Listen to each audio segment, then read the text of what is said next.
All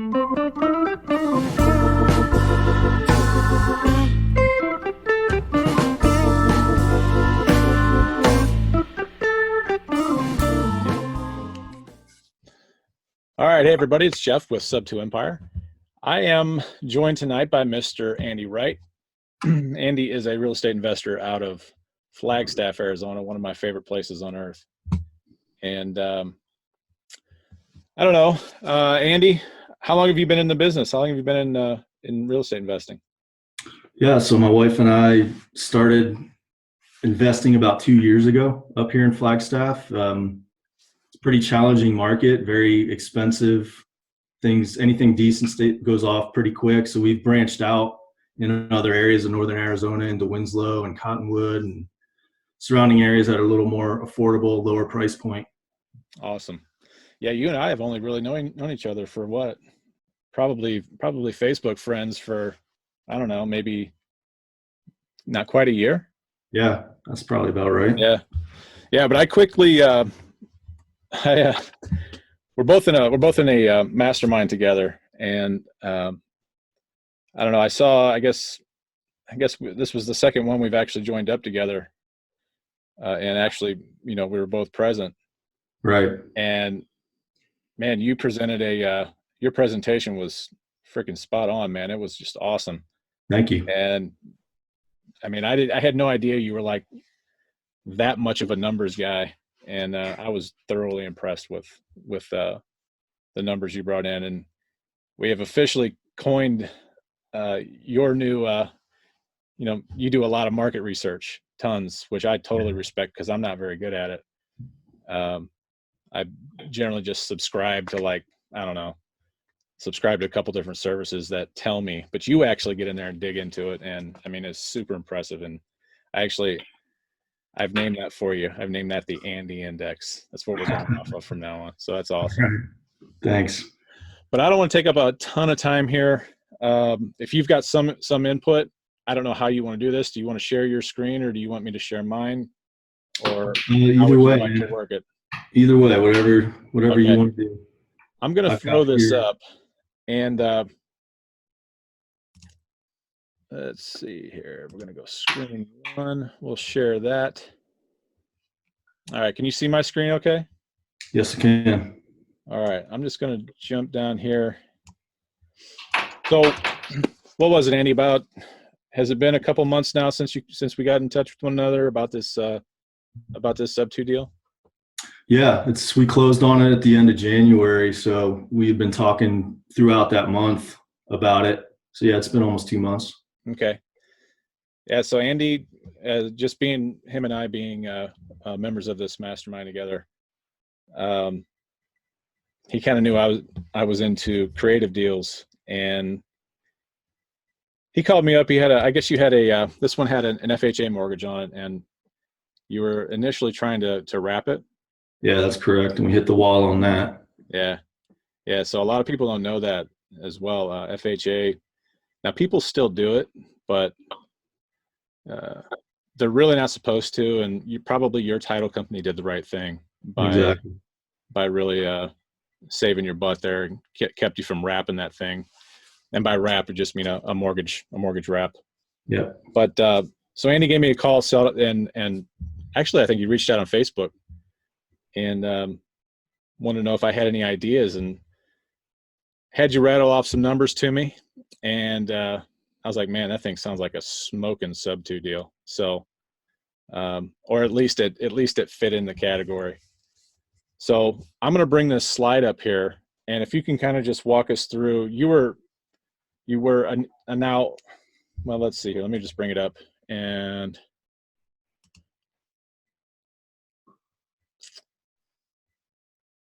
what's going on here. Yeah, it's got a bunch of animations in it, so just go ahead and click. Oh, I get you. Yep. I like to get fancy with my You know what, Andy? I'm gonna let you take charge of this. Have you got it up there? I can bring it up. Go ahead and share your screen. That way you know. Okay, it says you're sharing. You have to stop sharing. And I can share. There you go. There you go. Go ahead.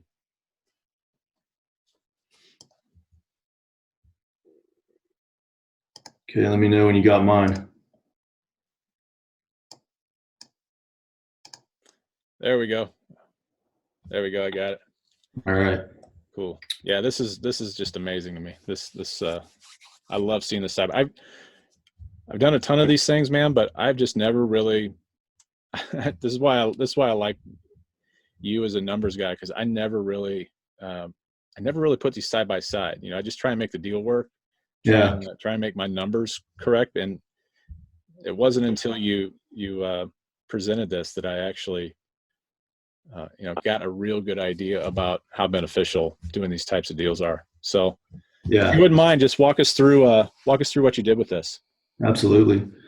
So yeah, I mean, to your point about me being a numbers guy, that's one of the first things I do when we get something, even before we get it under contract, is I just throw it into my spreadsheet, one of my spreadsheets, analyze it out, see what kind of ROI I'm getting. That's kind of my bottom line, whether or not I want to go through with it. So even if I had to go, well, let's take a step back, or we'll talk about the deal first, and then we'll talk about the two ways we could have done it. So this was a duplex multifamily in Winslow, and the seller had about 80 grand left on their mortgage, just got a divorce, wanted to move to Phoenix, had to get rid of it. So we came to an agreement on a purchase price of about 100,000. It would appraise for 130, 140, somewhere in there, and it needed about $10,000 worth of work on it. It's really hot rental market. She was charging $650. She was living in one side, charging $650 a month on the other. I knew I could get $950 on both sides. Wow. My gut check on any deal is what's called the 1% rule. Yeah.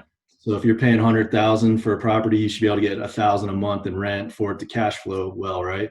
Right. So I'm pushing 2% rule on this one, which is insane. So I knew I had a good deal.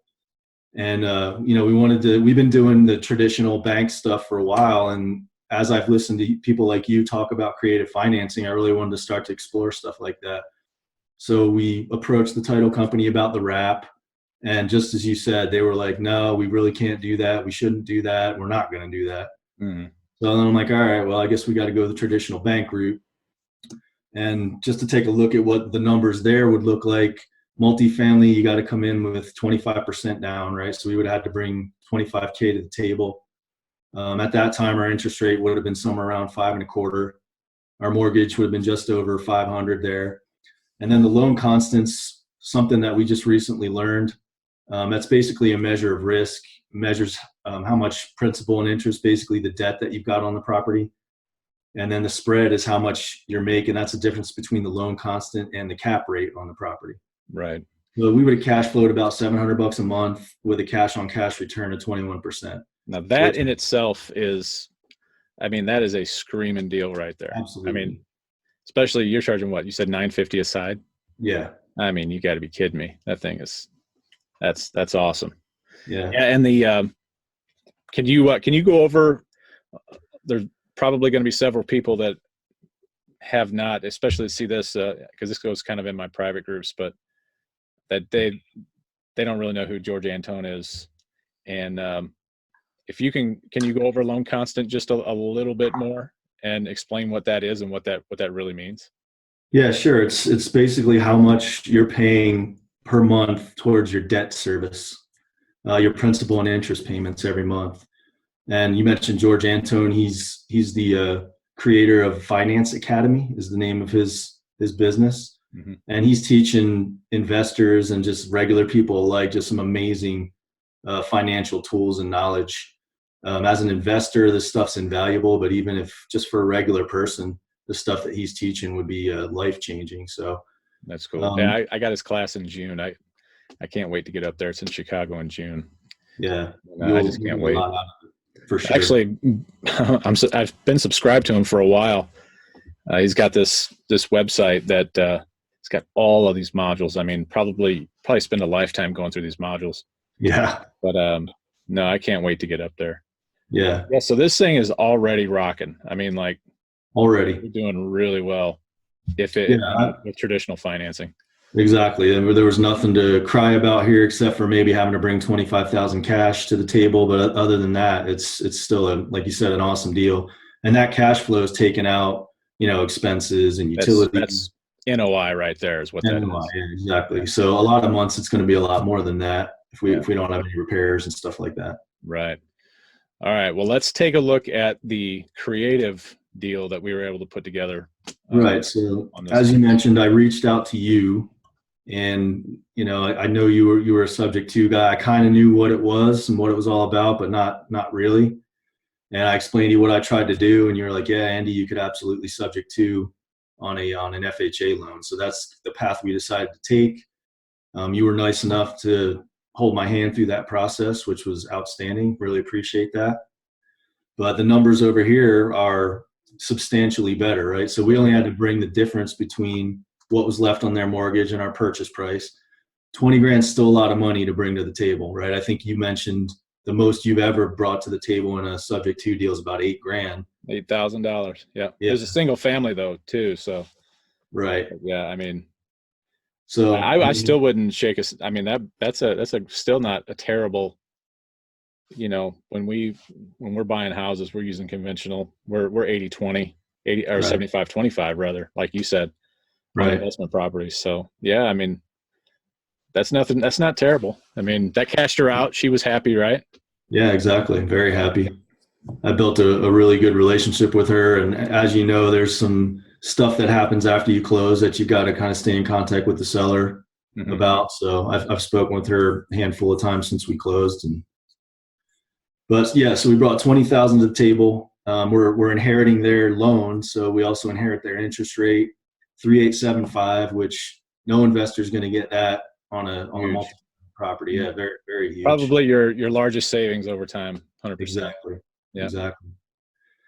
So we saved a little bit on the mortgage there, just south of 500, and it's actually still has PMI on it. So once we get down below that 80% LTV, that'll come off. Loan constant went down by a percentage point. The lower that is, it's lower risk debt. So that was good. And then the spread went up by a percentage point. That represents basically more cash flow that you're bringing in. So you can see we've got about $40 more cash flow a month. And then our cash on cash return went up by 8%. Yeah, that's awesome, man. So you saved yourself basically $5,000. You got $5,000 you got to put in your pocket. Well, not only that, Jeff, but you also taught me how to close on my own. Yeah, so, that's something I don't think that people realize that they can actually do. So yeah, I didn't. That saved us about another $5,000 in closing costs, dude. That's a great point. Yeah. With I don't know, with closing on your own, it's definitely a little bit of a learning curve. You got to, and I still actually, I'll actually go out and pay. I pay title companies to run a title search, but I end up, once I get that, I'll pay them to do the title search, and I'll pay to sit down with them, go through the exam, and then from there, I'm pretty comfortable as long as that title's clean. So, was it difficult? It wasn't. I mean, we followed your instructions to a T, and that's exactly what we did. We paid them to do the title search. Everything that was like $650. Everything came back clean. So basically, all we had to do was show up to a bank with a notary, sign all the contracts, go record the deed, and that was like $35. So we spent like $700 to close this thing. That's awesome, man. Yeah, that makes sense. Wow. Well, cool, man. Well, congratulations, man. Seriously, it doesn't, I mean, if you look at these numbers, you think like all of that for an extra $40 a month, but if you really look at the out-of-pocket expense between the two, between conventional financing and sub two, I mean, I just think this is awesome. So seriously, congratulations. It's a heck of a deal. Thank you. And how many is this for you now? What was that? How many is this for you now? So this brought us up to 10 doors total. Awesome. Yeah. Awesome. And you do some Airbnb? We do. We have an Airbnb. I know that because you've invited me out. Yep, exactly. You need to take me up on that, man. Yeah, we're planning on it. I mean, I showed the wife those pictures, and they're like, "Oh my gosh!" As soon as I saw them, I could feel my body just get away a little bit. Yeah, we were just out there this weekend opening it up. We closed it down for the winter, and we got some renters in there now. So awesome. So what's your take? Are you planning on heading down the creative highway? here, or are you a little more comfortable with getting these done now at this point, or Yeah, Jeff, this is an absolute game changer for us because now this strategy can apply to so many different types of sellers, right? So we were traditionally focused on we would do an occasional flip, and we're into lease options and buy and holds. But now to have this, some deals that we probably would have walked away from before because they didn't fit the narrow kind of Right. vertical slice of stuff we were doing. Right. My wife and I, we're super stoked about this. It's changing how we talk to sellers and how we can help sellers. So anytime we can do a subject to, we're going to do it. Yeah. Yeah. I agree. I mean, I think you were in the class that I gave. I don't know, it was a couple weeks ago, but it talked about changing your whole. If you can change the way that you go in and approach these deals, and just changes your whole outlook on financing. Really, Absolutely. I mean, if you can, like for me, I explained this in the class, is like I get anxiety wondering how the deal's going to be funded and how much there's that whole.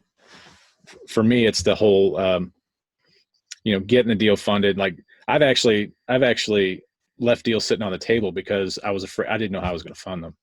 Right. So this to me was just learning this whole process. Sub 2 is just completely. It's really my love, like the love of my life now. I just love doing it. I won't tell Shelly you said that. Yeah, man. So seriously, congratulations. Thank you. You have anything on the table right now? No, actually we had it's just me and my wife, and we're both working full time. We had 4 deals come in quick succession. So we had to basically put the brakes on our marketing to save ourselves a little sanity there. So we're just starting to ramp that up again. We've actually got 2 wholesale lease options going right now. Mm-hmm. That look pretty good, but there's obviously you got to get the contract and then you got to assign it. So there's 2 sides to those. A little more involved, but other than that. Awesome, man. Well, let's get this thing off. Let's I don't know if I can do this or if you can do this. You can stop sharing here. Yeah. There we go. All right, man. Any last words? Anything you want to throw in here? Yeah, I mean, I know you're starting to get your subject to class going, right? And we got a little introduction to that a couple weeks ago, and it was outstanding. You could tell everybody in there. I had already basically been through it in a real life scenario, right? That's good though. I had someone to call on Yeah, exactly. Yeah.